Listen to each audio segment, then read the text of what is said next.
Hello guys, welcome back to my YouTube channel SK study a way of success. मैं हूं आपका educator Shivam Mishra. मैं यहां पे लेके आया हूं एनसीईआरटी क्लास 12th विलियन। जी हां, जो कि अब अध्याय 1 हो चुका है न्यू बुक के अनुसार। जो आपकी नई किताब है क्लास 12th केमिस्ट्री के अनुसार अभी ये अध्याय 1 है। पहले आपका ठोस अवस्था हुआ करता था, लेकिन अब आपके वो सिलेबस में हटा दिया गया है। अब कहेंगे सर आप तो पेन पेपर पे पढ़ा रहे हैं, क्या पूरे टॉपिक पढ़ाएंगे? जी हाँ, हम आपको यहाँ पे पूरे टॉपिक पढ़ाऊंगा। जो एक अच्छे लेवल के टीचर्स होते हैं भाई साहब, उनके नोट्स से मैं पढ़ के, क्योंकि देखिए ऐसा नहीं कि मुझे बहुत आता है, मैं बहुत ही इंटेलिजेंट हूँ, ऐसा कुछ भी नहीं है। मैं बड़े बड़े टीचर्स का जो होते हैं IITians, उसके मैं नोट्स को एनालिसिस करता हूँ। उसके बाद आपका पढ़ के फिर वो जो नोट्स होता है बेटर से बेटर निकाल के आपको मैं पढ़ाता हूँ, ठीक है ना। तो मैं ये नहीं कहूँगा कि एक जो टीचर्स होता है वो क्या करता है, वो ज्ञान को लेता है और वो अच्छे से बच्चों को देता है। क्लियर है? थोड़ा सा तबीयत खराब है तो नॉइस हो सकती है, इसके लिए माफ़ी चाहेंगे। लेकिन हाँ, मैं इस वीडियो में आपको क्लास 12th केमिस्ट्री विलियन यानी सोल्यूशन का पूरा कंप्लीट चैप्टर आपको लेके आया हूँ हिंदी माध्यम वाले छात्रों के लिए। आपको हर एक यहाँ पे चीज़ें क्लियर हो जाएंगी। अब इस चैप्टर को जैसे ही फिनिश हो जाएगा मैं पढ़ा के अपलोड कर दूंगा, वैसे ही इसका PDF आपको मिलेगा टेलीग्राम चैनल SKM स्टडी पर। अब टेलीग्राम का लिंक कहाँ पे है वो डिस्क्रिप्शन बॉक्स के अंदर दिया गया, जाके वहाँ से आप ज्वाइन करके वहाँ से इसका पूरा PDF आप डाउनलोड कर सकते हैं। बहुत ही बेहतर हैंड रिटेन नोट्स है, और जो बच्चे कोर्स खरीदे हैं उनको मैं पूरा कंप्लीट केमिस्ट्री करवाऊँगा, आप टेंशन मत लीजिएगा। पेपर से पहले आपका पूरा मैं फिनिश कर दूंगा, ठीक है। फिर ऑब्जेक्टिव न्यूमेरिकल जो भी बनते हैं सब कुछ मैं करवा दूंगा चैप्टर वाइज। तो सबसे पहले विलियन है, तो चलिए हम लोग जान लेते हैं कि विलियन होता क्या है, किसे कहते हैं सॉल्यूशन। तो दो या दो से अधिक पदार्थों के समांगी मिश्रण को क्या कहते हैं? विलियन कहते हैं। अर्थात आप पानी लीजिए और नमक लीजिए, पानी और नमक का जो मिश्रण तैयार होगा उसे हम लोग क्या कहेंगे? विलियन कहेंगे। पानी में आप गर्मियों के मौसम में ग्लूकोज डाल के पीते हैं कि नहीं, वो भी क्या है? विलियन है। पानी में चीनी डालकर शरबत बनाकर आप लोग पीते हैं, वो भी क्या है? वो भी विलियन ही है, यानी कि मिश्रण ही है। पानी में जब नमक डालते हैं तो क्या वो ये बताइए, क्या वो गंदा हो जाता है? बिल्कुल भी नहीं होता, बल्कि साफ साफ दिखाई देता है। इसलिए क्या हो जाएगा? समांगी मिश्रण। अब देखिए जो पानी है, पानी की अगर हम लोग अधिक मात्रा ले लें और नमक की क्या ले लें? कम मात्रा ले लें, तो पानी क्या है? अधिक मात्रा में है, इसलिए ये क्या है? विलायक है। और नमक क्या है? कम मात्रा में है, इसलिए ये क्या है? विलेय है। और जब विलायक और विलेय मिलता है तो विलियन का क्या करता है? निर्माण करता है। तो जो कम मात्रा में होता है उसे क्या कहते हैं? विलेय कहते हैं, और जो अधिक मात्रा में उसे क्या कहते हैं? विलायक कहते हैं। और विलेय और विलायक परस्पर मिलते हैं तो विलियन का क्या करते हैं? विलियन का निर्माण करते हैं। क्लियर है यहाँ तक? जो चीज़ें ना समझ आएगी आप लोग बताइएगा, मैं आपको और अच्छे से समझा दूंगा, ठीक है ना। उसके बाद किसी विलियन में जो घटक अधिक मात्रा में उपस्थित होता है उसे विलायक कहते हैं, और जो घटक कम मात्रा में होता है उसे हम लोग क्या कहते हैं? विलेय कहते हैं। बस इतना आप लोग याद रखिएगा। तो आपको ये चीज़ समझ आ गई होंगी कि विलेय क्या होता है, विलायक क्या होता है और विलियन क्या होता है। तो दो या दो से अधिक पदार्थों के समांगी मिश्रण क्या कहते हैं? विलियन कहते हैं। और जो कम मात्रा में होता है उसे विलेय कहते हैं, जो अधिक मात्रा में उसे क्या कहते हैं? हम लोग विलायक कहते हैं, ठीक है ना। उदाहरण के लिए जैसे कि अगर हम लोग यहाँ पे देखें, पानी और चीनी विलियन में पानी विलायक है और चीनी क्या है? विलेय है, क्योंकि पानी अधिक है और चीनी क्या है? कम है। यदि विलियन में दो घटक हो तो उसे द्विअंगी विलियन कहते हैं। यदि विलियन में 3 घटक हो तो उसे त्रिअंगी विलियन कहते हैं।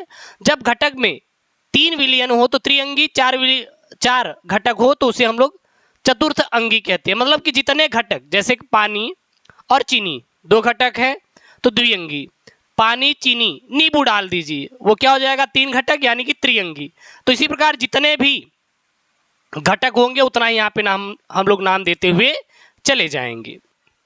इसके बाद यहाँ पे देखेंगे तो विलियन के प्रकार, विलियन कितने प्रकार के होते हैं? तो आप सीधा बताइएगा कि सर जो विलियन होते हैं वो हमारे निम्नलिखित प्रकार के होते हैं। और वो भी अवस्थाओं के आधार पे, जैसे कि अवयव के मात्रा के आधार पर विलयन निम्नलिखित प्रकार के होते हैं। कौन कौन से होते हैं चलिए देखते हैं हम लोग। पहला क्या है यहाँ पे, तनु विलयन यानी कि डाइल्यूट सोल्यूशन। किसे कहते हैं तनु विलयन? जिस विलयन में विलेय की मात्रा कम होती है उसे तनु विलयन कहते हैं। फिर सांद्र विलयन, कंसंट्रेटेड सोल्यूशन। जिस विलयन में विलेय की मात्रा अधिक होती है उसे सांद्र विलयन। मतलब समझिए, पानी लीजिए, पानी में चीनी की मात्रा कम कर दीजिए, तनु विलयन हो जाएगा। पानी में चीनी की मात्रा अधिक कर दीजिए, सांद्र विलयन हो जाएगा। फिर आता है संतृप्त विलयन। ऐसा विलयन जिसमें विलेय की मात्रा अधिक होती है उसे हम लोग संतृप्त विलयन कहते हैं। या फिर ऐसा विलयन जिसमें और अधिक मात्रा में विलेय को नहीं घोला जा सकता उसे हम लोग क्या कहते हैं? उसे हम लोग संतृप्त विलयन कहते हैं, यानी संतृप्त विलयन को सैचुरेटेड सॉल्यूशन कहा जाता है। उसके बाद आता है असंतृप्त विलयन यानी कि अनसैचुरेटेड सॉल्यूशन। तो इस विलयन में विलेय की मात्रा अधिक मात्रा कम होती है उसे हम लोग क्या कहते हैं? असंतृप्त। मतलब कुल मिला के हाँ, मैंने खाना खा लिया, पेट भर गया, संतृप्त हूँ। अभी मैंने खाना खाया लेकिन पेट मेरा नहीं भरा और मैं रसगुल्ले खा सकता हूँ, उसे क्या कहते हैं? असंतृप्त विलयन। अब एक आता है अति संतृप्त विलयन। अब ये अति संतृप्त विलयन क्या होता है? तो स्थिर ताप पर जब किसी विलेय में विलेय की मात्रा अधिकतम यानी कि संतृप्त विलयन से भी अधिक हो जाती है तो उसे अति संतृप्त विलयन कहते हैं। क्लियर है यहाँ तक? उसके बाद आता है आपका विलायक की भौतिक अवस्था के आधार पर विलयन के प्रकार। पहला गैसीय विलयन, दूसरा द्रव विलयन और तीसरा ठोस विलयन। तो ये विलायक की भौतिक अवस्था के आधार पर क्या है? विलयन के प्रकार हैं। उसके बाद अवयव की भौतिक अवस्था के आधार पर विलयन के प्रकार। तो कितने प्रकार के होते हैं? तो ये 9 प्रकार के होते हैं। सबसे पहले ठोस का ठोस में विलयन, जैसे Cu को जिंक में जब मिलाया जाता है तो पीतल बनता है, तो ये ठोस में ठोस का विलयन है। ठोस का द्रव में विलयन, जैसे कि H2O में NaCl डाल दें तो NaCl क्या है? ठोस है, H2O क्या है? द्रव है। ठोस का गैस में, जैसे कि वायु में धुआं के कण क्या हैं? कार्बन है ना। कार्बन क्या होता है? ठोस होता है, तो ये किस में घुला है? वायु में घुला है। द्रव का ठोस में, जैसे जेली और सोने में पारा। अब जेली क्या है? रसगुल्ला कुल मिला के खाए हैं, रसगुल्ला ऊपर ठोस रहता है, अंदर देखें तो द्रव भरा रहता है। द्रव का द्रव में, जैसे कि H2O में अल्कोहल यानी कि जल में शराब डाल के पीते हैं। द्रव का गैस विलयन यानी कि वायु में नमी। गैस का ठोस में यानी कि Pb में H2, और गैस का द्रव में यानी जल में CO2, और गैस में यानी कि जैसे कि वायु। क्या हो गया? ये विलयन हो गए। अब इसके बाद आता है विलेयता, यानी कि ये सॉल्युबिलिटी क्या होती है? विलेयता किसे कहते हैं? विलेयता क्या होता है? तो किसी विलायक के 100 ग्राम में किसी पदार्थ यानी कि विलेय की जो अधिकतम मात्रा किसमें? ग्राम में घोली जा सकती है उसे उस पदार्थ यानी कि विलेय की उस विलायक में विलेयता कहते हैं। विलेयता का मतलब है कि कोई भी विलायक ले लीजिए, कितना हो? 100 ग्राम हो। जैसे कि पानी ले लीजिए, कितना है वो? 100 ग्राम है, और उसमें पदार्थ, किसी पदार्थ यानी कि NaCl भी क्या हो? कुछ ग्राम में हो, ठीक है ना, घोली जा सकती है, उसे उस पदार्थ की उस विलायक में क्या कहते हैं? विलेयता कहते हैं। जैसे कि गैस की द्रव में विलेयता, गैस की द्रव में विलेयता। तो भिन्न भिन्न गैसों की द्रव में विलेयता क्या होती है? भिन्न भिन्न होती हैं। जैसे कि O2 की जल में विलेयता क्या होती है? बहुत कम होती है। जो ऑक्सीजन होती है अगर उसको जल में घोलेंगे तो बहुत कम घुलेगी। क्यों? क्योंकि यार जल में पहले से ही ऑक्सीजन विद्यमान है। लेकिन CO2 और HCl की H2O में अधिक घुलनशील होती है, क्योंकि CO2 और HCl का अवशोषण गुणांक अधिक होता है। इसीलिए CO2 और HCl में क्या होता है? H2O क्या होती है? बहुत ही अधिक घुलनशील होती है। तो ये पॉइंट में आप याद कर सकते हैं, सब रटने वाली चीज़ें हैं, बहुत ज़्यादा आपको टेंशन नहीं लेना है। स्मार्ट तरीके से आप लोग पढ़ाई कीजिए। इस बात की मेरी गारंटी है कि आपका 100% 70 में 70 स्कोर होगा। बच्चे पढ़ाई कर रहे हैं, सब लोग कर रहे हैं, लेकिन आपको थोड़ा और अच्छे से और स्मार्ट के साथ मतलब पढ़ना है, ठीक है ना। स्मार्ट वर्क कीजिए, हार्ड वर्क से कुछ होने वाला बिल्कुल भी नहीं है। एक शब्द लिखा था अवशोषण गुणांक, किसे कहते हैं? अवशोषण गुणांक। तो एनटीपी पर किसी विलायक के निश्चित आयतन में घुली गैस की अधिकतम मात्रा अवशोषण गुणांक कहलाती है। अब कहेंगे सर ये एनटीपी क्या है भैया, बता दीजिए। तो normal temperature and pressure, normal temperature pressure, normal temperature pressure यानी कि एक सामान्य ताप व दाब पर किसी विलायक के निश्चित आयतन में घुली गैस की अधिकतम मात्रा क्या कहलाती है, अवशोषण गुणांक कहलाती है। अब गैसों की द्रव में विलेयता को प्रभावित करने वाले कारक कौन कौन से हैं? तो सबसे पहले गैस की प्रकृति। अगर गैस की प्रकृति किस प्रकार से है, विलायक में आयनित होने वाली गैस की विलेयता अधिक होती है और जो कम आयनित होते हैं उसकी विलेयता क्या होगी, कम होगी, सीधी सी बात है। जैसे कि NH3, CO2, HCl, ये बहुत ही अधिक मात्रा में ये गैसें क्या हो जाती हैं, द्रव में आयनित हो जाती हैं, इसलिए इसकी विलेयता क्या होती है, बहुत ही अधिक होती है। ठीक है ना, देखिए ये H2 में घुल गई और यहाँ पे NH4OH यानी कि अमोनियम हाइड्रोक्साइड का क्या किया, निर्माण किया। उसके बाद विलायक की प्रकृति। तो ध्रुवीय गैसें ध्रुवीय विलायकों में अधिक घुलनशील होती हैं और अध्रुवीय गैसें ध्रुवीय विलायकों में क्या होती है, कम घुलनशील होती हैं, ये आप दे सकते हैं। उसके बाद ताप का प्रभाव। तो ताप में वृद्धि करने पर गैस की घुलनशीलता घटती है क्योंकि गैस के द्रव में घुलने की क्रिया एक ऊष्माक्षेपी क्रिया होती है। मतलब यहाँ पे ये बता रहा है कि ताप का प्रभाव क्या रहता है कि जो गैस होती है वो द्रव में अधिक विलेय होगी कि नहीं, यानी कि घुलेगी कि नहीं। तो ताप में अगर वृद्धि कर दिया जाए तो गैस की जो घुलनशीलता होती है यानी कि विलेयता होती है क्या होती है, घटती है, क्योंकि गैस के द्रव में घुलने की जो क्रिया है यह एक क्या होती है, ऊष्माक्षेपी क्रिया होती है, इसलिए क्या होती है, कम होती है। विलायक में अन्य पदार्थों की उपस्थिति, अन्य पदार्थों की उपस्थिति मतलब अगर विलायक में कोई अन्य पदार्थ उपस्थित है तो गैसों की विलेयता क्या हो जाती है, घट जाती है। उसके बाद ताप का प्रभाव। तो गैस की द्रव में विलेयता दाब बढ़ाने पे क्या होती है, बढ़ती है। ये क्या है, इसको अनुक्रमानुपाती कहते हैं, यानी कि गैसों की द्रव में विलेयता दाब के अनुक्रमानुपाती होती है। अर्थात कह सकते हैं कि यदि दाब बढ़ाया जाए तो गैस की द्रव में विलेयता क्या होती है, बढ़ती है, और ताप घटा दिया जाए तो क्या होता है, ताप घटा दिया जाए तो क्या होगा, जाहिर सी बात है गैसों की विलेयता दाब घटाने पर क्या हो जाए, घट जाएगी, और बढ़ाने पर क्या हो जाती है, बढ़ जाती है। ये दाब रहेगा, क्या रहेगा, दाब रहेगा। क्लियर है, ठीक है ना, ये दाब रहेगा। तो दाब का प्रभाव, गैसों की द्रव में विलेयता दाब के अनुक्रमानुपाती होती है, अर्थात गैसों की द्रव में विलेयता अगर बढ़ाना है तो जाहिर सी बात है दाब को बढ़ाना पड़ेगा, अगर कम हो जाएगा तो क्या हो जाएगा, वो कम विलेयता होगा यानी कम घुलनशील होगा। इसके बाद आता है हेनरी का नियम। भाई साहब ये हेनरी का नियम क्या है, बहुत इंपॉर्टेंट टॉपिक है हेनरी का नियम, और पेपर में भर भर के क्वेश्चन आते हैं। स्थिर ताप पर किसी गैस की द्रव में विलेयता दाब के क्या होती है, समानुपाती होती है। स्थिर ताप पर किसी गैस की द्रव में विलेयता दाब के क्या होती है, समानुपाती होती है। किसके अनुसार, हेनरी के अनुसार। यानी कह सकते हैं अगर स्थिर ताप रहे तो दाब को बढ़ाएंगे तो द्रव की विलेयता क्या होती है, बढ़ती है, अगर दाब को घटा दिया जाए तो क्या होती है, घटती है। अर्थात M अनुक्रमानुपाती P, जब अनुक्रमानुपाती हटेगा, यहाँ पे प्रोपोर्शनल हटेगा तो K एक नियतांक मिलेगा। जब ये अनुक्रमानुपाती हटाएंगे तो K नियतांक में मिलेगा, तो क्या हो जाएगा, M = Kp, जहाँ K क्या है, स्थिरांक है, स्मॉल m क्या है, घुली गैस की मात्रा है, P क्या है, साम्य पर गैस का दाब है। ठीक है, तो हेनरी का नियम किसे कहते हैं, स्थिर ताप पर किसी गैस की द्रव में विलेयता दाब के क्या होता है, समानुपाती होता है, अर्थात M अनुक्रमानुपाती P।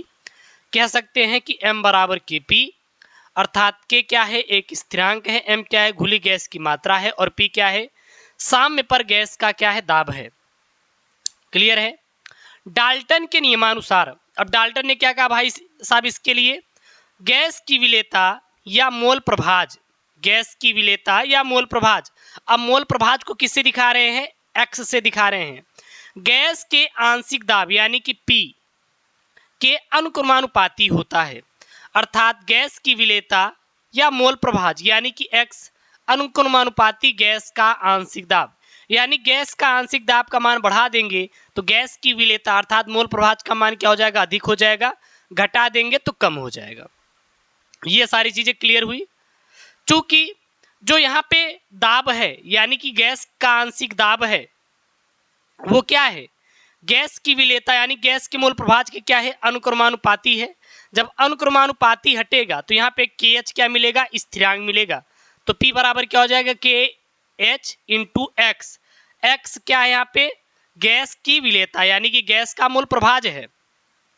तो KH अगर निकालेंगे तो KH बराबर P अपान एक्स, यानी कि ये एक्स क्या है, एक्स गैस क्या है, तो गैस की विलेयता यानी कि गैस का मोल प्रभाज कह सकते हैं। जहाँ KH क्या है तो यह एक हेनरी स्थिरांक है। अब यहाँ पे क्या हो जाएगा, इक्वेशन 1 हो जाएगा। अब इसके बाद आगे समीकरण 1 से अगर देखेंगे तो अभी क्या मिला था, KH बराबर 1/P मिला था। तो अगर हम लोग उसको 1/P KH है तो जहाँ पे x गैस वहाँ पे KH नहीं लिख सकते क्या, तो x गैस अनुक्रमानुपाती 1/KH, अर्थात हेनरी स्थिरांक KH ज्यादा होने पर गैस की विलेयता क्या होगी, कम होगी। यानी कि हेनरी गैस स्थिरांक का मान ज़्यादा होगा तो गैस की विलेयता घट जाएगी।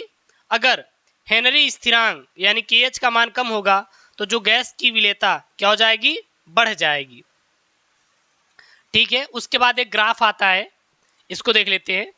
यदि गैस के आंशिक दाब P तथा मोल प्रभाज x के मध्य ग्राफ खींचा जाए तो एक सरल रेखा प्राप्त होती है जिसके ढाल को KH से दिखाते हैं यानी कि हेनरी स्थिरांक से दिखाते हैं। तो यदि हम लोग आंशिक दाब को y एक्सिस पर और x गैस की विलेयता यानी कि x गैस मोल प्रभाज को किससे हम लोग x एक्सिस पर खींचेंगे तो एक ढाल मिलती है यानी कि एक प्रवणता मिलता है जिसे हम लोग KH कहते हैं। यही एक क्या होती है, हेनरी स्थिरांक कहती है। अब हेनरी नियम की सीमाएं क्या क्या है, कब कब हेनरी नियम लागू होगा, तो दाब अधिक नहीं होना चाहिए, सबसे पहला बात। दूसरा, दाब बहुत कम भी ना हो, ना बहुत अधिक हो ना ही बहुत कम हो, यानी कि normal temperature and pressure. Gas विलायक में बहुत कम विलेय होनी चाहिए, ऐसा नहीं कि गैस बहुत विलायक में बहुत ज़्यादा विलेय हो, तो ये भी कम नहीं होना चाहिए, ठीक ना, बहुत ज़्यादा कम नहीं होना चाहिए। और क्या है, तो चौथा है यहाँ पे गैस की आणविक अवस्था में कोई भी परिवर्तन नहीं होना चाहिए, जो उसकी आणविक अवस्था है उसमें किसी भी प्रकार का कोई परिवर्तन ना हो। कुछ नोट पॉइंट में है, अमोनिया यानी कि NH3 और HCl गैसें बेंजीन में, बेंजीन का सूत्र क्या होता है, C6H6। मैं एक छोटी पॉइंट भी आपको बताऊंगा ताकि आपको चीज़ें क्लियर रहे। अमोनिया और HCl गैसें बेंजीन में बहुत कम घुलनशील होती हैं, इसलिए ये दोनों गैसें हेनरी के नियम का पालन करती हैं। अब हेनरी के नियम का पालन कौन करती हैं, अगर मान लीजिए ऑब्जेक्टिव क्वेश्चन दे दिया तो सीधा बताइएगा, जो अमोनिया और HCl यह बेंजीन में क्या होती हैं, कम घुलनशील होती हैं, इसलिए क्या होती है, बहुत कम घुलनशील होती है, इसलिए क्या होती है, ये हेनरी नियम का पालन करती हैं। और वहीं पे NH3 और HCl जल में अधिक घुलनशील होती हैं, इसलिए पानी में हेनरी के नियम का पालन बिल्कुल भी नहीं करती। यानी कि अमोनिया और HCl गैसें जो हैं वो बेंजीन में घुल जाती हैं, अगर बेंजीन में रहेगा तो हेनरी के नियम का पालन करेंगी, लेकिन पानी में घुलती ही नहीं, इसलिए यहाँ पे ये हेनरी के नियम का पालन बिल्कुल भी नहीं करेंगे। अब हेनरी नियम के अनुप्रयोग कौन कौन से अनुप्रयोग है, अधिक ऊंचाई पर ऑक्सीजन का आंशिक दाब कम, इसलिए आरोहकों के रुधिर में ऑक्सीजन की मात्रा कम हो जाती है, इसलिए आरोहकों को कमजोरी महसूस होती है, जिस रोग को एनॉक्सिया कहते हैं। देखिए, जब कोई चीज़ अधिक ऊंचाई पे जाती है तो वहाँ पे जो एटॉमिक प्रेशर होता है यानी कि जो दाब होता है वो कम हो जाता है, वहाँ पर भी कहीं ना कहीं हेनरी के नियम का अनुप्रयोग हो रहा है।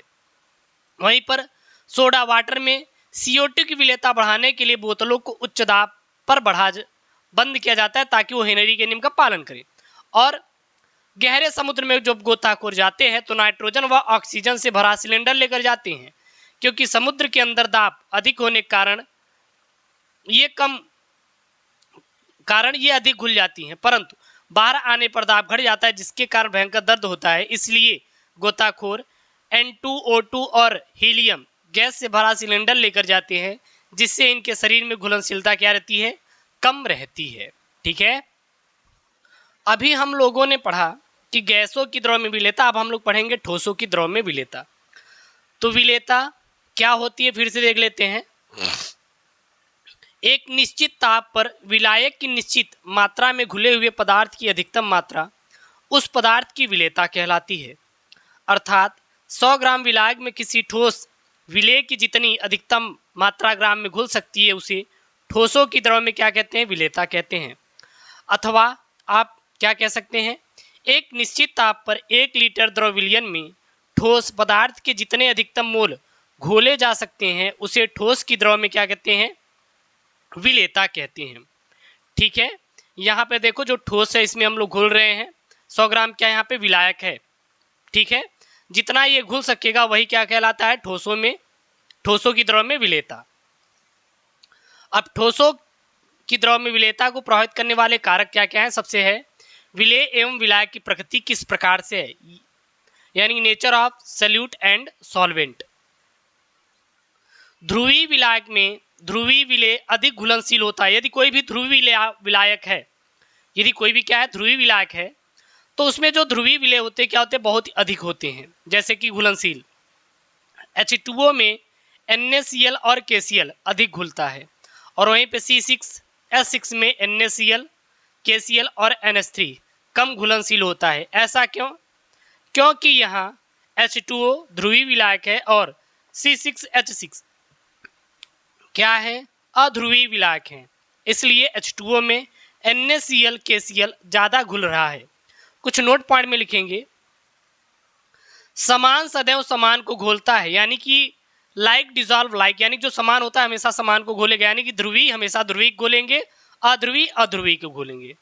यानी कि ध्रुवीय विलायक को घोलता है और अध्रुवीय विलायक अध्रुवीय विलायक को घोलता है।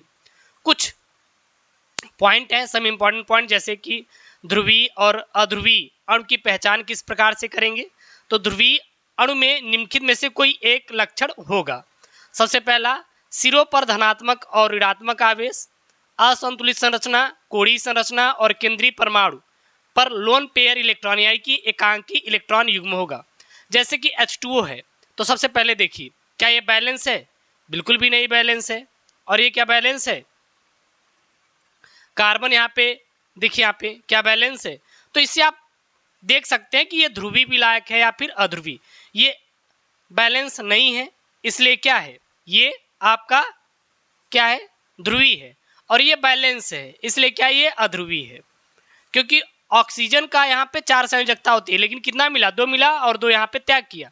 ये लेकिन यहाँ पे देखिए 4 इनको चाहिए तो चारों यहाँ पे हैं, तो इसलिए ये क्या ध्रुवीय है और ये क्या है आपका अध्रुवीय है। उसके बाद ताप का प्रभाव यानी कि इफेक्ट ऑफ टेम्परेचर। तो ताप बढ़ाने पर ठोसों की विलेयता बढ़ जाती है, जैसे कि NaCl, NaNO3 और NH4Cl और KNO3 इत्यादि का ताप बढ़ाएं तो क्या हो जाएगी, बढ़ जाएगी। लेकिन कुछ पदार्थ ऐसे होते हैं जिनका ताप बढ़ाने पर घुलनशीलता क्या होती है, घट जाती है, जैसे CaO और CaCO3। तो ताप बढ़ाएंगे तो घुलनशीलता बढ़ जाती है, ताप घटाने पर घुलनशीलता कम हो जाती है। जैसे कि NaCl, NaNO3, NH4Cl और KNO3 इत्यादि क्या है, इनका ताप बढ़ाएंगे तो इनकी विलेयता बढ़ जाएगी, इनका ताप घटाएंगे तो विलेयता क्या हो जाएगी, घट जाएगी। दाब का प्रभाव, इसमें क्या लिखेंगे, दाब परिवर्तन का ठोस की द्रव में विलेयता पर कोई प्रभाव नहीं पड़ता, क्योंकि ठोस एवं द्रव दोनों क्या है, असंपीड्य है। यानी कि आप दाब चाहे बढ़ा दीजिए या फिर घटा दीजिए, कोई भी प्रभाव नहीं पड़ेगा। क्यों? क्योंकि दोनों ही असंपीड्य हैं यार। किसी को भी दबाओगे दबेगा क्या? आप पानी ले लीजिए किसी बॉटल में, उसको दबाइए, नहीं दबेगा। कोई आप पेन ले लीजिए, ठोस है, दबाइए, दबेगा? नहीं दबेगा। उसके बाद आएगा आपका ठोस विलयन। ये सॉलिड सोल्यूशन क्या होता है, 2 या 2 से अधिक ठोस पदार्थों के समांगी मिश्रण को ठोस विलयन कहते हैं। ठोस विलयन कितने प्रकार के होते हैं? सबसे पहला है प्रतिस्थापित ठोस विलयन। क्रिस्टलीय ठोस के कुछ अवयवी कण किसी दूसरे ठोस के कणों द्वारा प्रतिस्थापित हो जाते हैं, उसे हम लोग प्रतिस्थापित ठोस विलयन कहते हैं। जैसे पीतल, कांच इत्यादि वो क्या होती है, प्रतिस्थापित ठोस कहते हैं। चलिए देखते हैं चित्र 1 में।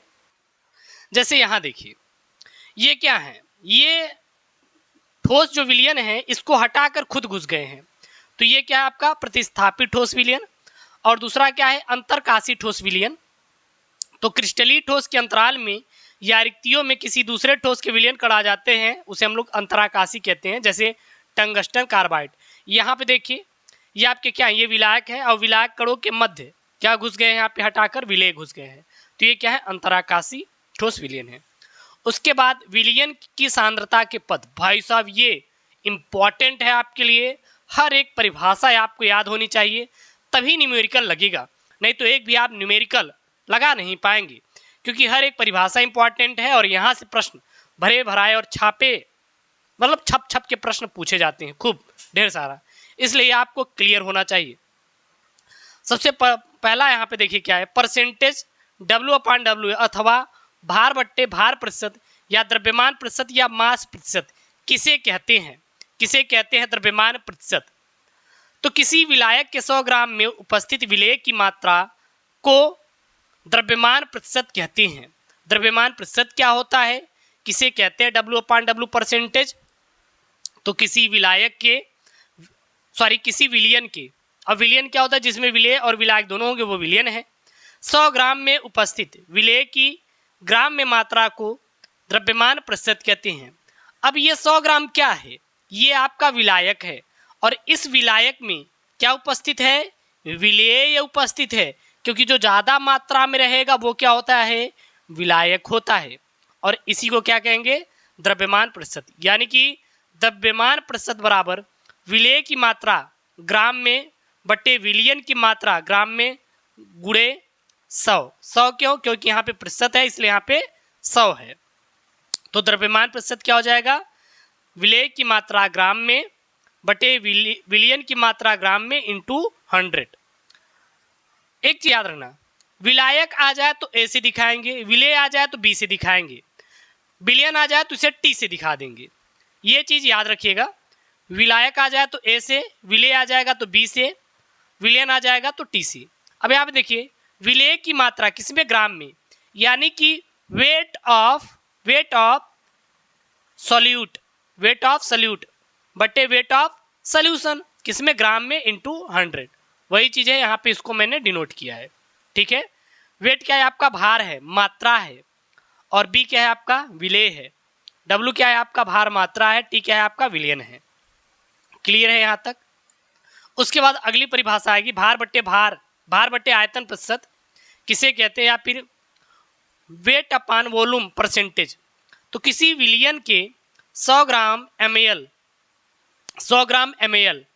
ठीक है, यानी कि लीटर वाला है ml, आयतन में उपस्थित विलेय की ग्राम में मात्रा या भार को भार बटे आयतन प्रतिशत कहते हैं। भार बटे आयतन प्रतिशत कहते हैं। तो भार बटे आयतन प्रतिशत क्या होता है, किसी विलयन के 100 ml आयतन में उपस्थित विलेय की ग्राम में मात्रा या भार को भार बटे आयतन प्रतिशत कहते हैं। भार बटे आयतन प्रतिशत बराबर क्या हो जाएगा, विलेय का भार ग्राम में बटे विलयन का आयतन ml में इंटू क्या हो जाएगा, 100 हो जाएगा, यानी कि 100 हो जाएगा। अर्थात परसेंटेज W/V यानी कि weight upon volume equal to WV यानी कि विलेय का भार बटे यहाँ पे विलयन का आयतन यानी कि वॉल्यूम ऑफ सॉल्यूशन, किसमें, ये ml में रहेगा, ये किस में रहेगा, ग्राम में इंटू 100। उदाहरण के लिए यहाँ पे हम लोग एक सवाल लगा सकते हैं, यदि 20 ग्राम NaCl को 500 ml जलीय विलयन में उपस्थित हो तो NaCl का भार बट्टे आयतन प्रतिशत ज्ञात कीजिए। विलेय कितना दिया है, 20 ग्राम, विलयन कितना दिया है, 500 ml। तो यहाँ पे विलयन का भार कितना है, WB ग्राम में बटे यहाँ पे विलेय का आयतन ml में रख दीजिए, और यहाँ पे आपका आंसर निकल के आ जाएगा 4% ग्राम प्रति ml। क्लियर है यहाँ तक, यही क्या है, आंसर है इसका। अगली परिभाषा क्या है, आयतन प्रतिशत या वॉल्यूम अपान वॉल्यूम परसेंटेज या फिर वॉल्यूम परसेंटेज क्या होता है। किसी विलयन के 100 ml आयतन में उपस्थित विलेय की ml में मात्रा को आयतन प्रतिशत कहते हैं। किसी विलयन के कितने, 100 ml आयतन में, यानी कि 100 ml यानी कि एक आपके पास कोई पात्र है, उसमें केवल हम लोग 100 ml आयतन ले सकते हैं, 100 ml पानी ले सकते हैं। इसमें जितना भी विलेय किसमें उपस्थित होगा, ml में, वही क्या कहलाएगा, आयतन प्रतिशत। यानी कि V/V परसेंटेज बराबर VB/VT। ये क्या है, वॉल्यूम ऑफ सॉल्यूट, यानी जो घुल रहा है, अपान वॉल्यूम ऑफ सॉल्यूशन, किसमें, ये भी ml में, ये भी ml में, इंटू 100। अर्थात आयतन प्रतिशत बराबर विलेय का आयतन ml में बटे विलयन का आयतन ml में इंटू 100। अगर एक आप उदाहरण लगाना चाहते हो तो ये लगा लीजिए, नहीं तो जो आपको मैं आने वाली वीडियोज़ में पूरा न्यूमेरिकल भी करवा दूंगा, आप बिल्कुल भी परेशान मत होइए, हर एक चीज़ मैं आपको सॉल्व करवा दूंगा, ठीक है ना। इसको यहाँ पे लगा सकते हैं, मान रखे। एक चीज़ याद रखिएगा हमेशा, ए क्या है, विलायक है यानी कि सॉल्वेंट है, बी क्या है, सोल्यूट यानी कि विलेय है, और टी क्या है, यानी कि सॉल्यूशन यानी कि विलयन है। ये चीज़ याद रखिएगा। उसके बाद आता है अंश प्रति मिलियन, यानी कि इसे हम लोग क्या कहते हैं, ppm किसे कहते हैं, पार्ट पर मिलियन भी इसे कहते हैं, अंश प्रति मिलियन या फिर पार्ट पर मिलियन किसे कहते हैं।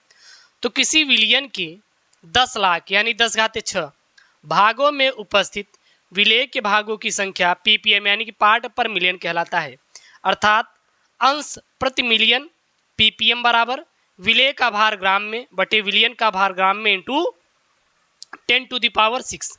अर्थात ppm इक्वल टू क्या हो जाएगा यहाँ पे, WB यानी कि वेट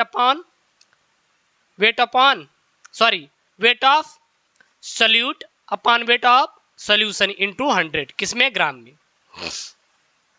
फिर उसके बाद ग्राम प्रति लीटर में सांद्रता यानी या फिर शक्ति या फिर ग्राम प्रति लीटर किसे कहते हैं। तो किसी विलयन के 1 लीटर आयतन में उपस्थित विलेय की मात्रा को, विलेय की ग्राम में मात्रा को ग्राम प्रति लीटर कहते हैं। ग्राम प्रति लीटर किसे कहते हैं, किसी विलयन के 1 लीटर आयतन में उपस्थित विलेय की ग्राम में मात्रा को ग्राम प्रति लीटर कहते हैं। क्या कहते हैं, ग्राम प्रति लीटर कहा जाता है।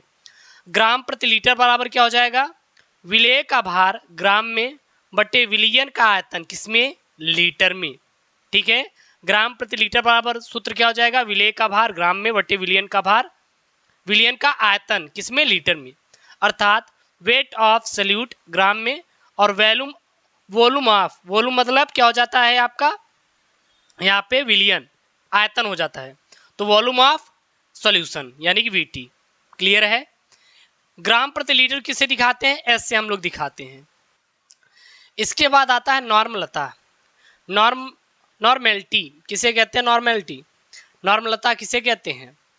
तो किसी विलयन के 1 लीटर आयतन में उपस्थित विलेय के ग्राम तुल्यांकों की संख्या को नॉर्मलता यानी कि n कहते हैं। नॉर्मलता बराबर विलेय के ग्राम तुल्यांकी बटे विलयन का आयतन किसमें, लीटर में। नॉर्मलता का मात्रा क्या होता है, ग्राम तुल्यांक प्रति लीटर होता है। नोट में कुछ पॉइंट लिखेंगे। ग्राम तुल्यांक बराबर भार बटे तुल्यांकी भार। अगर ग्राम तुल्यांक कहीं लिखा हुआ है तो क्या हो जाएगा, भार बटे तुल्यांकी भार। इसका मतलब क्या हो जाएगा,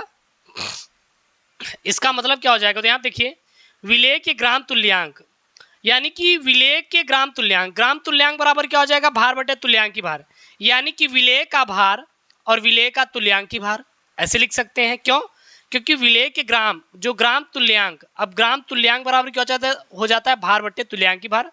तो हम लोग इस ग्राम तुल्यांक के स्थान पे क्या इसको नहीं लिख सकते क्या, जब इसको यहाँ पे लिख सकते हैं तो विलेय इसके भी साथ आएगा और इसके भी साथ आ जाएगा, इसलिए विलेय का भार बटे विलेय का तुल्यांकी भार। ये चीज़ आप लोग याद रखिएगा।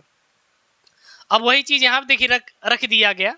जब इसको वहाँ पे रख दिए तो नॉर्मलता बराबर क्या हो जाएगा, विलेय का भार बटे विलेय का तुल्यांकी भार इंटू विलयन का आयतन किसमें, लीटर में। और ये बहुत इंपॉर्टेंट है फार्मूला, ये आपको याद होना चाहिए। उसके बाद नॉर्मलता और शक्ति में संबंध, ठीक ना, relation between normality and strength यानी कि S में संबंध। तो नॉर्मलता बराबर विलेय का भार बटे विलेय का तुल्यांकी भार इंटू विलयन का आयतन।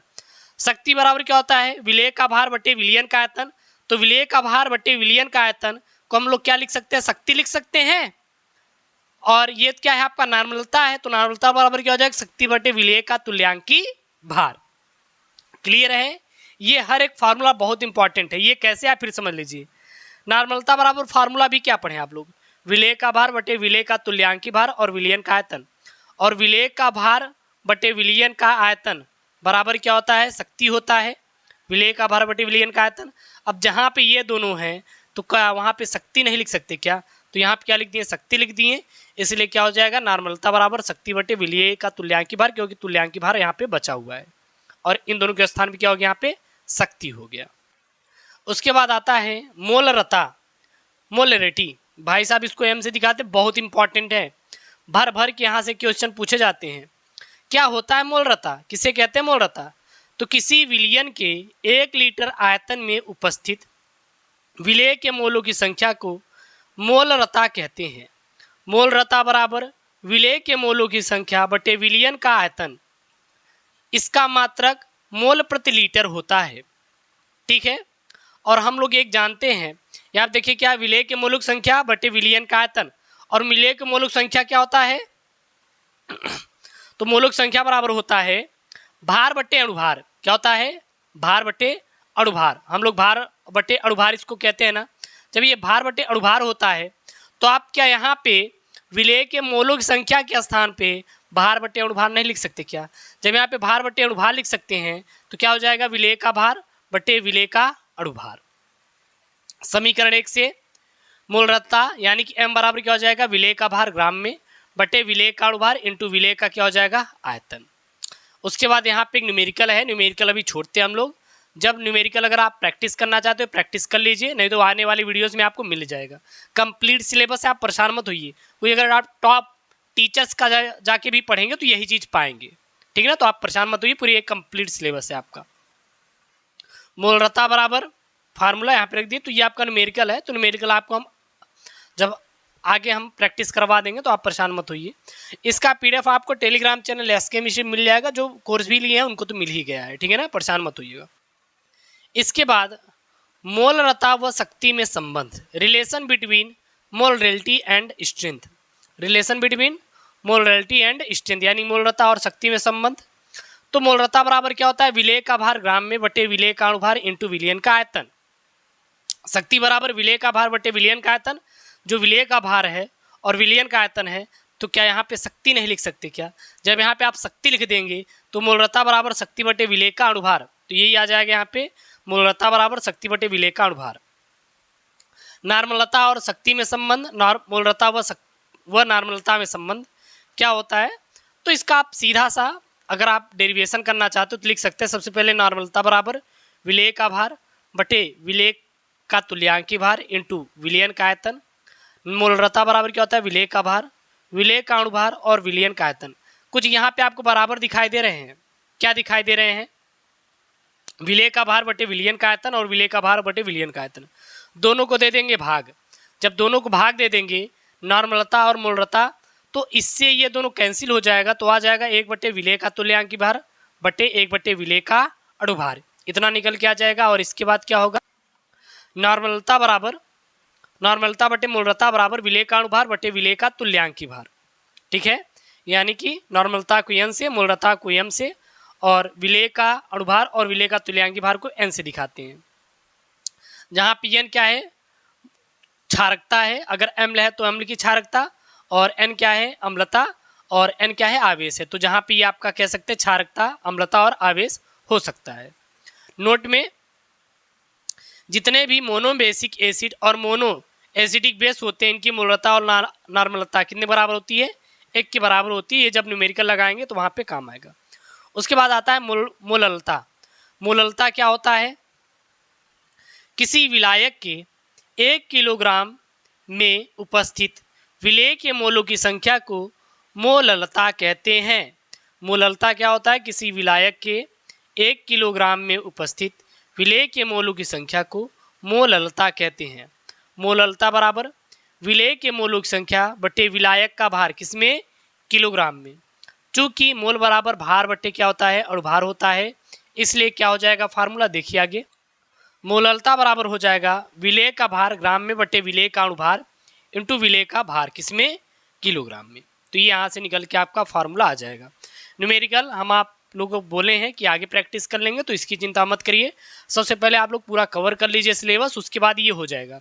स्मार्ट तरीके से पढ़िएगा, बहुत ज़्यादा आपको मेहनत नहीं करना है और अच्छे से आपको 70 नंबर स्कोर करना है। मैं फिर इस बात की गारंटी देता हूँ, आप टॉप 1 टीचर्स के बाद चले जाइएगा, यही मिलेगा। इससे बाहर अगर एक भी मिल गया तो मैं पढ़ाना बंद कर दूंगा, इसकी गारंटी मेरी है। क्लियर है ना।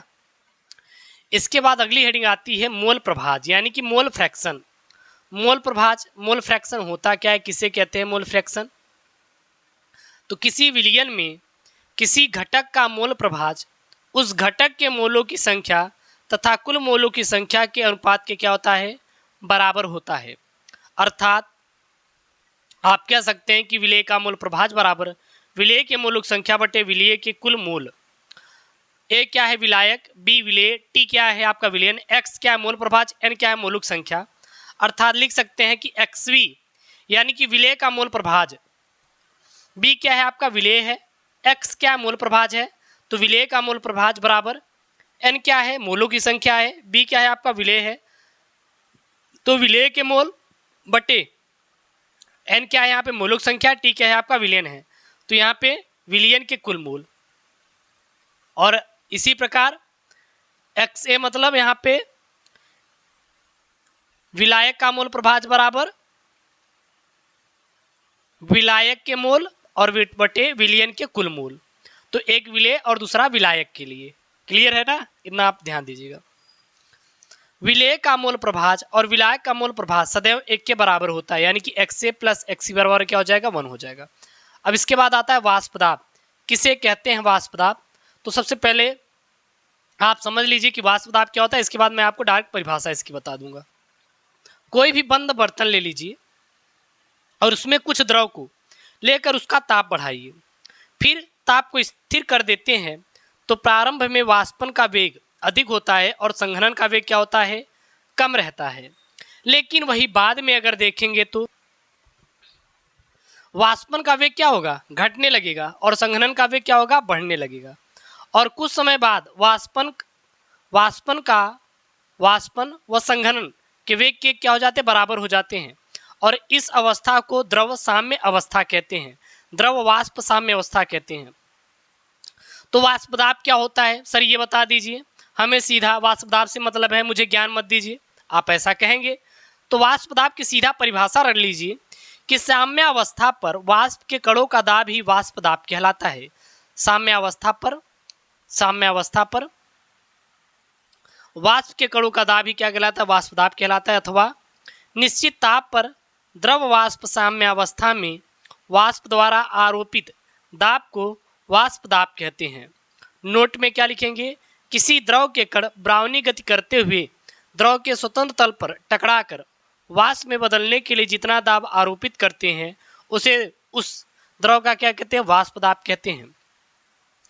वाष्प दाब के होने पर भी द्रव के अणु बहुत कम वाष्पित होते हैं, क्योंकि बाहर से लगने वाला वायुमंडलीय दाब वाष्प दाब का क्या करता है, विरोध करता है।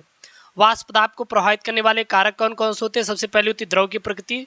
यदि द्रवों के कण के बीच आकर्षण बल कम है तो कणों के बीच गतिज ऊर्जा अधिक होगी, जिसके बाद उनका वेग बढ़ जाएगा और पात्र पट टक्कर क्या होगा, तेजी से होगा, जिसके वजह से दाब बढ़ जाएगा। तो ऐसे द्रव का वाष्प दाब क्या होता है, अधिक होता है।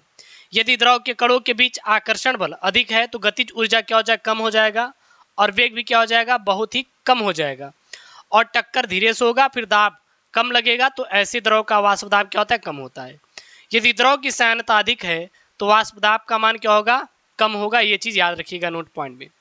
ताप का प्रभाव क्या होता है, तो द्रव अगर किसी भी द्रव का ताप में वृद्धि कर दिया जाएगा तो अणुओं की उष्मीय ऊर्जा में वृद्धि हो जाएगी, जिससे गतिज ऊर्जा में वृद्धि हो जाएगी। जब गतिज ऊर्जा में वृद्धि होगी तो वेग में वृद्धि हो जाएगी और टक्कर क्या होगा, तेज से होगा, और वाष्प दाब में क्या हो जाएगा, वृद्धि हो जाएगा। अर्थात वाष्प दाब ताप के अनुपाती होता है। अर्थात ताप बढ़ाने पर वाष्प दाब का मान बढ़ जाता है और ताप घटाने पर वाष्प दाब का मान क्या होता है, घट जाता है। एक यहाँ पे आता है जो कि राउल्ट के नियम का, यहीं से हम लोग प्रतिपादन करेंगे, तो ये चीज याद रखिएगा। द्रव द्रव विलयनों का वाष्प दाब किसे कहते हैं? माना एक वाष्पशील विलयन में दो द्रव ए और बी हैं। यदि द्रव ए का आंशिक वाष्प दाब पीए है और बी का आंशिक दाब पीबी है, ये कोई विलयन है और इसमें दो द्रव हैं, एक ए है और एक बी है। ए का आंशिक दाब पीए, बी का आंशिक दाब पीबी। इस विलयन का आंशिक दाब क्या है, Pa है, और बी वाले विलयन का आंशिक दाब Pb है। तो द्रव बी का आंशिक दाब क्या हो जाएगा, Pb, तो पूरे विलयन का वाष्प दाब क्या हो जाएगा, P हो जाएगा। और जब पूरे विलयन का वाष्प दाब निकालना हो तो Pa में Pb जोड़ दीजिए, तो P बराबर क्या हो जाएगा, Pa प्लस Pb हो जाएगा। अब यहीं से एक फार्मूला निकल के आता है, क्या निकल के आएगा, राउल्ट का नियम। भाई साहब बहुत ही धमाकेदार है राउल्ट का नियम, जो कि आपके बोर्ड एग्जाम में पूछा जाएगा। राउल्ट का नियम, तो राउल्ट का नियम किसे कहते हैं, सबसे पहले ये देख लेते हैं। किसी निश्चित ताप पर द्रव विलयन के किसी घटक का आंशिक दाब वाष्प दाब उस घटक के मोल प्रभाज की क्या होता है, समानुपाती होता है। माना एक घटक का आंशिक दाब Pb, घटक बी का आंशिक दाब Pb, और घटक ए का मोल प्रभाज XA और घटक बी का मोल प्रभाज क्या है, XB है। ठीक है, राउल्ट के नियमानुसार जो Pa होता है वो XA के क्या होता है, अनुक्रमानुपाती होता है। अर्थात कह सकते हैं किसी भी घटक का आंशिक दाब उस घटक के वाष्प दाब के मोल प्रभाज क्या होता है, अनुक्रमानुपाती होता है। तो इसका जो आंशिक दाब है, इस घटक का आंशिक वाष्प दाब जो है वो मोल प्रभाज के क्या हो जाएगा, समानुपाती हो जाएगा। यानी कि ए क्या है, ए का आंशिक दाब, घटक ए का आंशिक वाष्प दाब घटक ए के मोल प्रभाज क्या हो जाएगा, अनुक्रमानुपाती हो जाएगा। और यहाँ पे घटक बी का आंशिक वाष्प दाब घटक बी के मोल प्रभाज क्या हो जाएगा, अनुक्रमानुपाती हो जाएगा। किसके अनुसार, राउल्ट के अनुसार। जब अनुक्रमानुपाती हटेगा तो Pa नॉट एक क्या मिलेगा, कांस्टेंट मिलेगा, और यहाँ पे Pb नॉट एक क्या मिलेगा, कांस्टेंट मिलेगा।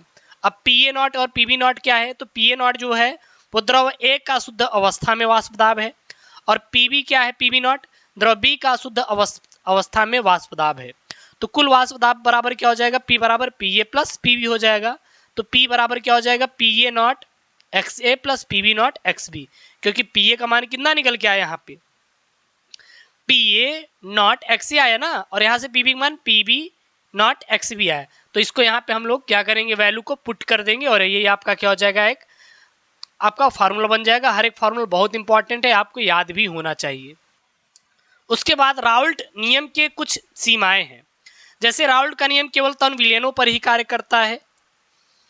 एनटीपी पर दोनों घटक अवाष्पशील होने चाहिए। अब कहेंगे गुरुजी फिर एनटीपी आया है, तो नॉर्मल टेम्परेचर एंड प्रेशर पर दोनों घटक क्या होने चाहिए, अवाष्पशील होने चाहिए।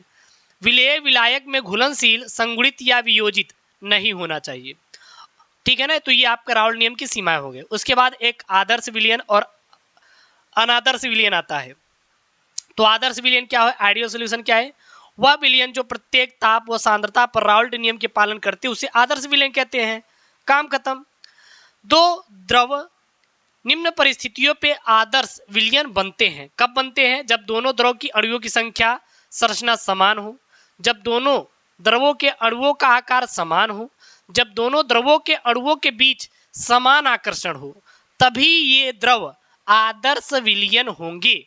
अगर इतना ये नहीं रहेंगे तो यह आदर्श विलयन नहीं होगा। अर्थात वे विलयन जो राउल्ट के नियम का पालन करती है उसे हम लोग आदर्श विलयन कहते हैं। अब आदर्श विलयन के कुछ लक्षण रहेंगे। सबसे पहले तो ये राउल्ट नियम का पालन करेगी, यानी कि ये सीधा फार्मूला हो जाएगा राउल्ट के नियम का। डेल्टा H जो मिश्रण होगा वो 0 होना चाहिए, अर्थात इनका जो एंथैल्पी ऊर्जा है उसका मान क्या होना चाहिए, 0 होना चाहिए।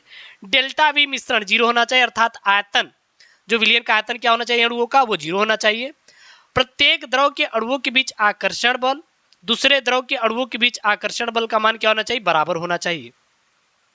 और डेल्टा S अर्थात एंट्रोपी मिश्रण क्या होना चाहिए, 0 होना चाहिए। तभी ये आदर्श विलयन के क्या होंगे, लक्षण, यानी कि आदर्श विलयन होंगे। उसके बाद अनादर्श विलयन क्या है, अनादर्श यानी कि नॉन आइडियल सॉल्यूशन। तो ऐसा विलयन जो प्रत्येक सांद्रता व ताप पर राउल्ट के नियम का पालन नहीं करता है उसे हम लोग अनादर्श विलयन कहते हैं। दो द्रव निम्न परिस्थितियों में अनादर्श विलयन बनाते हैं। दो द्रव की संरचना असमान हो, दो द्रवों की अणुओं का आकार असमान हो, दो द्रवों के अणुओं के बीच क्या है, आकर्षण बल असमान हो, यानी जस्ट विपरीत है। लक्षण क्या है, ये राउल्ट के नियम का पालन नहीं करेगी, एंथैल्पी ऊर्जा असमान रहेगी, दो द्रवों का आयतन मिश्रण क्या रहेगा, असमान रहेगा, और डेल्टा S यानी कि इनके जो एंट्रोपी मिश्रण क्या रहेंगे, ये भी असमान रहेंगे। इसके बाद आपका आता है स्थिर क्वथनांकी मिश्रण। ये स्थिर क्वथनांकी मिश्रण भाई साहब क्या होता है, तो दो द्रवों का ऐसा मिश्रण जिसका एक निश्चित क्वथनांक होता है और जो घटकों के अनुपात में बिना किसी परिवर्तन के वाष्पित हो जाते हैं, उसे हम लोग स्थिर क्वथनांकी मिश्रण कहते हैं। ये अनादर्श विलयन की सहायता से बनाए जाते हैं। तो स्थिर क्वथनांकी मिश्रण किसकी सहायता से बनाए जाते हैं, तो ये अनादर्श विलयन की सहायता से बनाए जाते हैं। ये कितने प्रकार के होते हैं, ये भाई साहब 2 प्रकार के होते हैं। चलिए देखते हैं कि कौन कौन से हैं। सबसे पहला है उच्चतम क्वथनांक वाले स्थिर मिश्रण। तो इनका क्वथनांक दोनों घटकों से अधिक होता है, ऋणात्मक विचलन दिखाने वाले अनादर्श विलयन से बनते हैं। और उसके बाद न्यूनतम क्वथनांक वाले स्थिर क्वथनांकी मिश्रण किसे कहते हैं, तो इनका क्वथनांक दोनों घटकों से कम होता है और धनात्मक विचलन दिखाने वाले अनादर्श विलयन से बनते हैं। अब इसके बाद एक आता है अणुसंख्य गुणधर्म। ये अणुसंख्य गुणधर्म क्या होता है, तो किसी विलयन के वे गुण जो कणों की संख्या पर निर्भर करते हैं अणुसंख्य गुणधर्म कहलाते हैं। जैसे वाष्प दाब का आपेक्षिक अवनमन, क्वथनांक का उन्नयन, हिमांक का अवनमन और परासरण दाब इत्यादि क्या हैं, यह अणुसंख्य गुणधर्म कहलाते हैं, क्योंकि ये ऐसे विलयन होते हैं जो कणों की संरचना पर क्या करते हैं, निर्भर करते हैं। सबसे पहले वाष्प दाब का आपेक्षिक अवनमन। तो जब किसी विलायक में अवाष्पशील विलेय को घोला जाता है तो कणों की संख्या बढ़ जाती है, जिससे प्रत्येक कण पर ऊर्जा का मान घट जाता है और वेग भी घट जाता है, साथ ही वाष्प दाब भी घट जाता है। तो ऐसे घटना को वाष्प दाब का क्या कहते हैं, अवनमन कहते हैं। अब यहाँ पे एक फार्मूला निकल के आएगा, यदि शुद्ध विलायक का वाष्प दाब P और विलयन का वाष्प दाब PS है, तो वाष्प दाब में अनुमान क्या हो जाएगा, P माइनस PS, अर्थात वाष्प दाब का अपेक्षिक अनुमान बराबर P minus PS upon P। अवाष्पशील विलेय के रियल राउल्ट का नियम किसे कहते हैं, जब किसी विलायक में अवाष्पशील विलेय घोला जाता है तो विलायक के वाष्प दाब का अपेक्षिक अवनमन यानी कि विलेय के मूल प्रभाज क्या होता है, बराबर होता है PS minus P minus PS upon P equal to क्या हो जाएगा, XB। अभी मैंने आपको बताया भी था कि क्या होता है, आगे बता देंगे। P minus PS upon P equal to क्या हो जाएगा, Na upon Na plus NB। P जो था वो क्या था, P आपका यहाँ पे शुद्ध विलायक का वाष्प दाब, PS विलयन का वाष्प दाब, Na विलायक के मूल, NB विलेय के मूल, XA विलेय के मूल प्रभाज। ठीक है। किसी तन विलयन के लिए जो NB का मान होता है वो Na से बहुत क्या होता है, छोटा होता है। इसलिए यहाँ पे NB के स्थान पे क्या लिख सकते हैं, Na लिख सकते हैं, क्योंकि Na प्लस NB बराबर क्या हो जाएगा, Na। तो PS up minus P minus PS upon P equal to NaB upon Na हो जाएगा। उसके बाद क्वथनांक में उन्नयन। तो किसी द्रव का क्वथनांक वह ताप है जिस ताप पर उसका वाष्प दाब यानी कि वेपर प्रेशर वायुमंडलीय दाब यानी कि एटॉमिक प्रेशर के क्या होता है, बराबर होता है।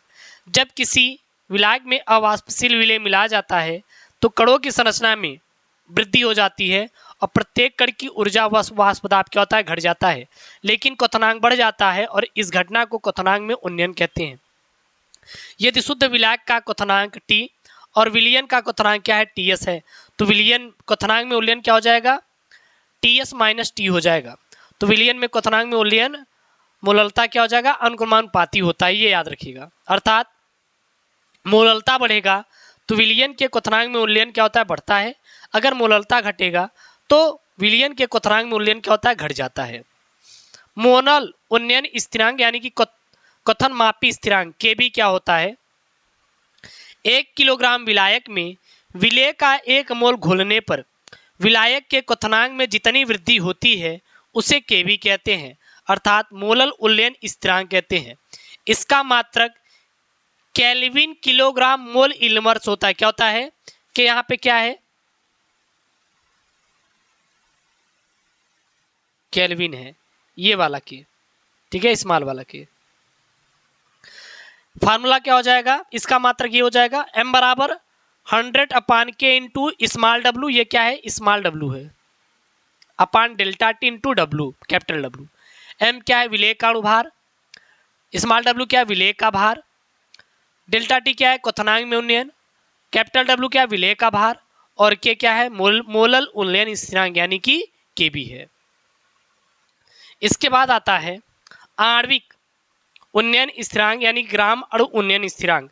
तो 100 ग्राम विलायक में विलेय का 1 मोल घोलने पर क्वथनांक में जितनी वृद्धि होती है उसे आणविक उन्नयन स्थिरांक कहते हैं। m बराबर क्या हो जाएगा, 100 के इंटू स्मॉल डब्ल्यू अपान delta T into capital W, और यहाँ पे आणविक वाला यहाँ पे फार्मूला आप लिख सकते हैं। हिमांक अवनमन क्या होता है, जिस ताप पर किसी पदार्थ की ठोस तथा द्रव अवस्था के वाष्प दाब बराबर हो जाते हैं उस ताप को हिमांक कहते हैं। जब किसी विलायक में अवाष्पशील विलेय मिलाते हैं तो विलयन का वाष्प दाब घट जाता है और जिससे हिमांक भी घट जाता है। इस घटना को हिमांक का अवनमन कहते हैं।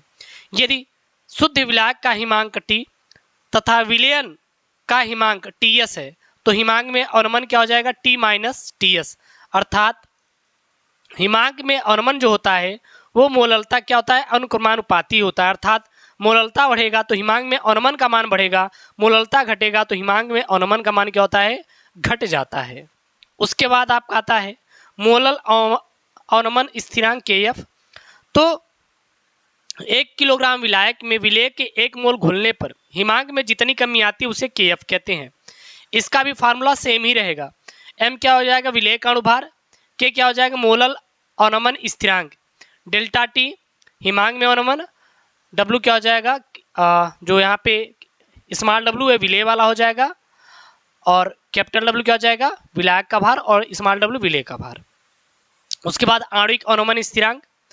तो 100 ग्राम विलेयक में विलेय का 1 मोल घुलने पर उसके हिमांक में जितनी कमी आती है उसे आणविक अवनमन स्थिरांक कहते हैं। m बराबर 100 के इंटू स्मॉल डब्ल्यू अपान delta T into capital W, formula same है, बस आणविक वाला यहाँ पे हो जाएगा। अब यहाँ पे क्या है, क्वथनांक में उन्नयन व हिमांक में अवनमन की सीमाएं। तो यह केवल तन विलयनों पर ही कार्य करता है। केवल वैद्युत अवघट्यों का ही मोलल द्रव्यमान यानी कि m ज्ञात किया जा सकता है। केवल अवाष्पशील विलेय के लिए मान्य है। विलेय विलायक में पूर्ण घुलनशील होना चाहिए। तो ये क्या है, सीमाएं हैं इसकी। उसके बाद कुछ इंपॉर्टेंट परिभाषाएं हैं, इसको आप लोग याद रखिएगा। सबसे पहले अर्धपारगम्य झिल्ली क्या होती है, जिसे हम लोग SPM कहते हैं।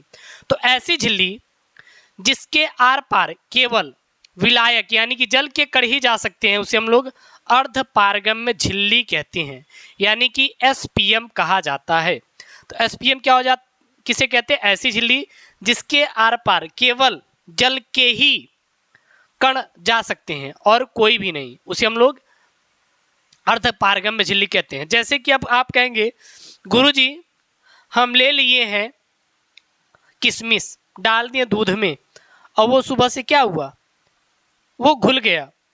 तो कहेंगे गुरुजी इसमें से जो दूध है वो निकल गए, ऐसा नहीं है, केवल उसके जल हैं आर पार हुए हैं, उसमें दूध नहीं घुसा हुआ है।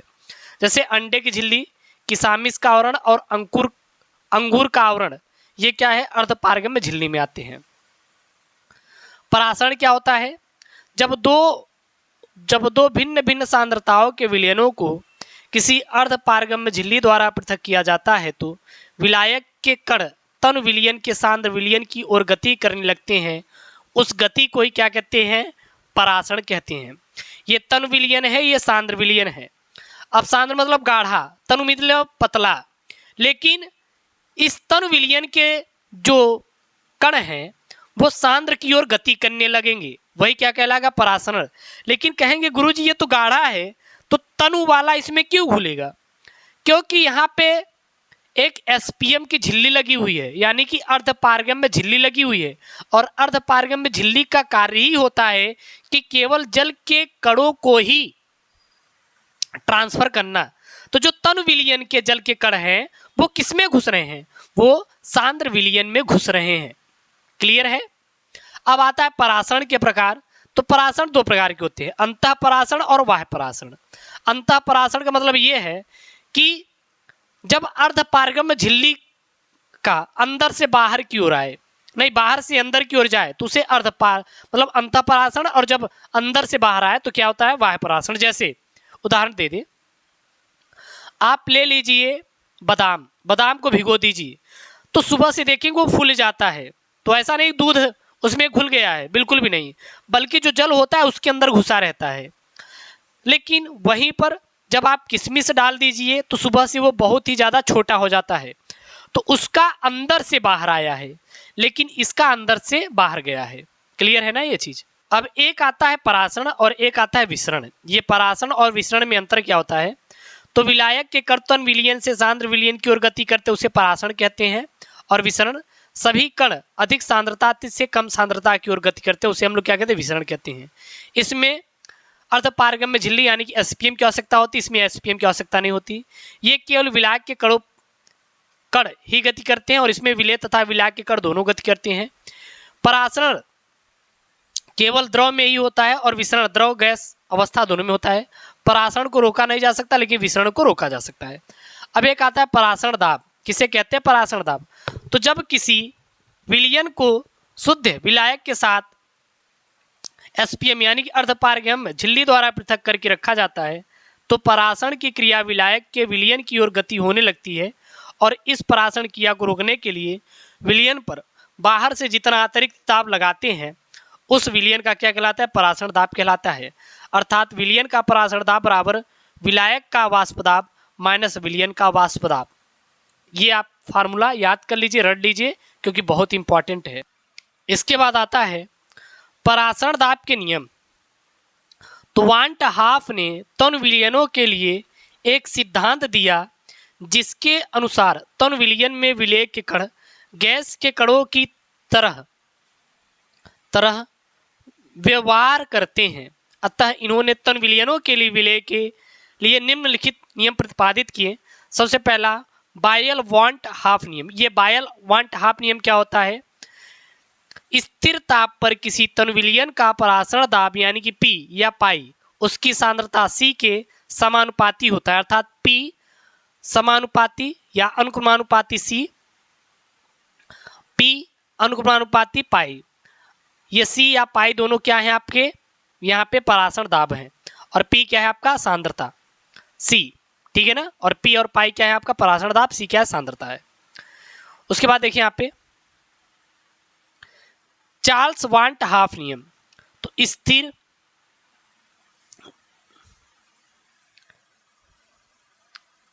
स्थिर सांद्रता पर किसी तन विलयन का परासरण दाब उसके परम ताप के क्या होता है? समानुपाती होता है। ये सीधा आप रट लीजिए, ठीक है ना। P अनुपाती या फिर समानुपाती T, या फिर P के स्थान पर क्या रख दीजिए? पाई रख दीजिए, तो पाई अनुक्रमानुपाती क्या हो जाएगा? T हो जाएगा। सामान्य विलयन समीकरण सीधा आप दोनों का आप निकालेंगे तो सीधा PV बराबर क्या हो जाएगा? nRT। यही आप रख दीजिएगा, ठीक है ना। बहुत ज़्यादा आपको कुछ करना नहीं है आप, क्योंकि P बराबर अनुक्रमानुपाती C है और P अनुक्रमानुपाती क्या है? T है। तो दोनों का तुलना करके आप इसको निकाल लीजिए। PV बराबर nRT, जहाँ पे P क्या है आपका? परासरण दाब है, और T क्या है आपका? वो टेम्परेचर है, ठीक है, परम ताप है। R क्या है? विलयन का स्थिरांक है। V क्या है? आयतन है। N क्या है? विलय के मोल है। एक आता है समपराशरी विलयन। तो जिन विलयनों के लिए परासरण दाब का मान बराबर होता है उसे समपराशरी विलयन कहते हैं। सीधी सी बात है, समपराशरी विलयन जिस विलयनों के लिए परासरण दाब बराबर होता है उसे समपराशरी विलयन कहते हैं। तो फॉर्मूला रखिए, डायरेक्ट आंसर। उसके बाद अति पराशरी व अल्प पराशरी विलयन किसे कहते हैं? दो विलयनों में से जिस विलयन का परासरण दाब अधिक होता है उसे अति पराशरी विलयन, और जिसका परासरण दाब जिस विलयन का परासरण दाब कम होता है उसे अल्प पराशरी कहते हैं।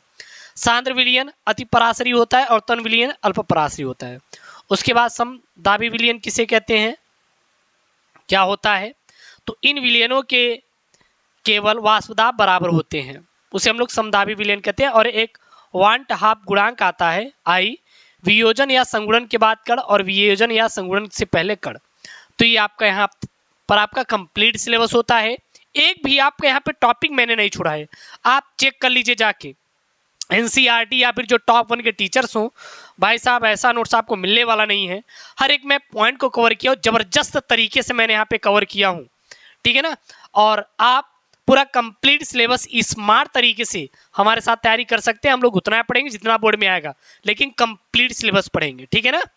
और आपका इसका PDF Telegram channel SK mission मिल जाएगा।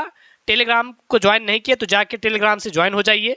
टॉप 1 आपको मैं नोट्स प्रोवाइड कर रहा हूँ SKM स्टडी माध्यम से SKM स्टडी यूट्यूब चैनल के माध्यम से। साथ ही साथ हमारा एप्लीकेशन है, डाउनलोड नहीं किए तो जाइए डाउनलोड कीजिए, वहाँ पे आपको कोर्सेज मिल जाएंगे कम पैसे पे। साल भर की तैयारी 499 रुपये में तैयारी करना चाहते हैं तो बिल्कुल आप लोग हमारे व्हाट्सएप नंबर पर मैसेज करें और ज्वाइन करें हमारे बैचेस को। ओके दोस्तों, थैंक यू, जय हिंद।